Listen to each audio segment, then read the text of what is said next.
दोस्तों, मेरा नाम मोहन रजावत है। मैं सिविल इंजीनियरिंग की पढ़ाई कर रहा हूँ। वैसे तो मेरा अधिक समय हॉस्टल में ही बीतता है, पर छुट्टियों में मैं पास ही में अपने घर कासगंज जाता हूँ। मेरे रवि मामा एक जीईबी कर्मचारी थे। मेरे रवि मामा दिखने में खूब काले और हाइट में लंबे थे। उन्हें खाने में कुछ भी दे दिया जाए वह जानवरों की तरह खा लेते थे। उन्हें स्वाद की कोई समझ ही नहीं थी। रवि मामा को शादी का बड़ा चस्का था, पर खुद चंडाल जैसे दिखते थे तो उनके सामने कोई भी लड़की देखती ही नहीं थी। बदकिस्मती से पिछले साल बिजली का शॉक लगने की वजह से उनकी मौत हो गई थी। हम सारे उनकी शमशान यात्रा में शरीक हुए थे। वहीं मुझे एक भयानक अनुभव हुआ था, जिसके बारे में मैं सबको बताना चाहता हूँ। उस रात 2 बजे मेरी नींद खुल गई। शायद किसी ने मुझे आवाज दी थी। मैं चौंक गया। उठकर आसपास देखा तो कोई भी नहीं था। मैं फिर से बत्ती बुझाकर सो गया। तभी अचानक किसी ने फिर से मुझे मेरे नाम से पुकारा। इस बार मैंने गौर किया तो मुझे समझ आया कि यह तो मेरे रवि मामा की आवाज थी। मुझे यकीन नहीं हुआ कि रवि मामा की आवाज इतनी रात मुझे क्यों सुनाई दे रही है। कुछ देर बाद मैं फिर से सो गया। सोते सोते मेरी नजर खिड़की के बाहर गई। वहां जो मुझे दिखा उसे देखकर तो मैं चौंक गया। मेरे पसीने छूट गए। उस बिजली के तार पर मेरे रवि मामा बैठे थे। जो मैं देख रहा था उसे देखकर मुझे अपनी आंखों पर भी यकीन नहीं हो रहा था। तभी अचानक मेरा मोबाइल बजा। मैंने पसीना पोंछते हुए फोन रिसीव किया। वह फोन मेरी माँ का था।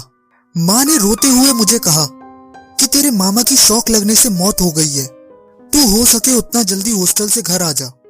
मैं फ्रेंड की बाइक लेकर फौरन रात में ही घर पहुंच गया। फिर वहां से हम रवि मामा के घर गए।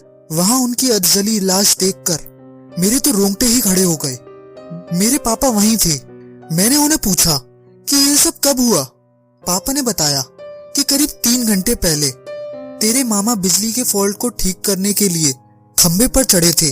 तभी अचानक लाइन का करंट शुरू हो गया और यह दुर्घटना हो गई। मुझे वहां खूब रोना आया, क्योंकि मेरे मामा मेरे दोस्त की तरह थे।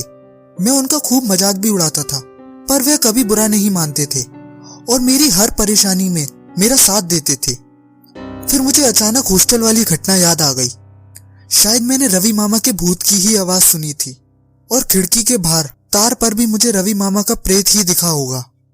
अब धीरे धीरे मेरा दुख खौफ और डर में तब्दील होता जा रहा था। मुझे अंदर ही अंदर डर सता रहा था कि आगे क्या होगा।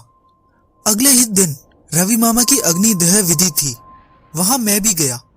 सारे सगी संबंधी अग्निदह के लिए लकड़ियां लगा रहे थे। तभी अचानक मेरी नजर रवि मामा की लाश की ओर गई।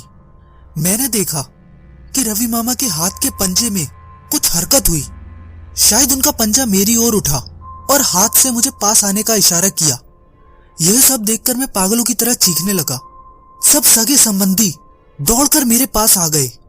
मैंने जो भी हुआ था वह सब उन्हें बताया, पर वहां किसी ने मेरा विश्वास नहीं किया और मेरे पापा ने बोला कि मोनू डर गया है, इसको घर भेज दीजिए। मेरे पापा फौरन उसी वक्त मुझे घर ले आए और खुद वापस शमशान चले गए। फिर उस रात मुझे जोरदार बुखार चढ़ गया। मेरे पापा मेरे लिए दवाई भी लाए, पर बुखार उतर ही नहीं रहा था। उस रात मुझे रवि मामा के भूत का डर भी सता रहा था। करीब रात के 3 बजे फिर से मुझे किसी के चिल्लाने की आहट सुनाई दी।